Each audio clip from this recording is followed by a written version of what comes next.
अस्सलाम वालेकुम everyone, this is consultant dietitian Adika Khan, currently working in Sialkot. आज हम बात करेंगे, जो आज हमारा टॉपिक है वो है विटामिन D3 के बारे में। विटामिन D3 बेसिकली इसको फोलिक एसिड भी कहा जाता है और विटामिन D3 बहुत इंपॉर्टेंट है हमारी बॉडी के लिए। अब विटामिन D3 की डेफिशिएंसी हो जाए तो हमारी बोन्स वीक हो जाती हैं।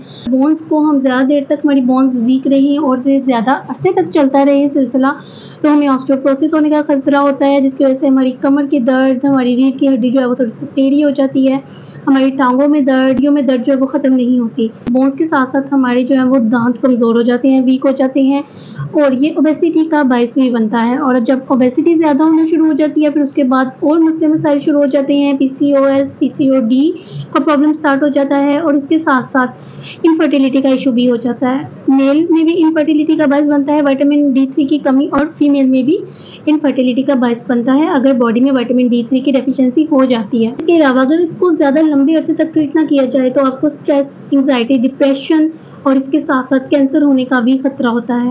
और इसके साथ साथ अगर विटामिन D3 की डेफिशिएंसी को क्योर नहीं किया जाता तो आपको इंसुलिन रेजिस्टेंस स्टार्ट हो जाती है। आप इंसुलिन रेजिस्टेंस की वजह से फिर ओबेसिटी और डायबिटीज़ और यूरिक एसिड, ये सब चीज़ें आपस में फिर इंटरलिंक करती हैं। सो अब बात यह है कि विटामिन D3 की डेफिशिएंसी आज के दौर में बहुत ज़्यादा है। उसके रीज़न ये है कि आप लोगों के पास टाइम नहीं है कि वो सनलाइट में बैठें। एक इंडिविजुअल के लिए, एक पर्सन के लिए डेली 1 घंटे की नीड है सनलाइट की। अगर वो पूरी नहीं करता तो आहिस्ता-आहिस्ता उसकी बॉडी में विटामिन D3 की डेफिशिएंसी स्टार्ट हो जाती है। तो इसके लिए फिर सप्लीमेंट बहुत ज़रूरी है कि हम अपनी डेली रूटीन में विटामिन D3 का सप्लीमेंट जो है वो शामिल करें। अगर हम डेली डोज़ इसकी देखें तो इसकी जो डेली की डोज़ है वो 500 टू 700 इंटरनेशनल यूनिट जो है वो ली जाती है। अगर हम वीकली लेके जाएँ तो 50,000 टू 60,000 इंटरनेशनल यूनिट इसकी जो डोज़ है वो ली जाएगी। अगर हम इसको मंथली लेके जाएँ, क्योंकि मंथली डोज़ भी ली जाती है विटामिन की डेफिशिएंसी के लिए, विटामिन D3 की डेफिशिएंसी के लिए सॉफ्ट जेल की फॉर्म में मंथली जो डोज़ होती है वो 150,000 टू 2 लाख जो है इंटरनेशनल यूनिट जो है इसकी रिक्वायरमेंट होती है विटामिन D3 की। अब हमें देखना यह है कि हमारी बॉडी में क्या विटामिन D3 की डेफिशिएंसी है, और अगर हमारी बॉडी में विटामिन D3 की डेफिशिएंसी है तो विटामिन D3 का सप्लीमेंट आप अपनी डाइट में ज़रूर शामिल करें, डेली बेसिस पे, वीकली बेसिस पे या फिर मंथली बेसिस पे। अब हम बात कर लेते हैं कि विटामिन D3 के सप्लीमेंट को आपने यूज़ कैसे करना है, क्योंकि हमारा तरीक़ेकार बहुत गलत है। हम सप्लीमेंट लेने का मोस्टली होता ही है कि जो पेशेंट्स हैं वो विटामिन D3 का सप्लीमेंट यूज़ कर रहे होते हैं, लेकिन फिर भी उनकी विटामिन D3 की जो कमी है वो पूरी नहीं होती।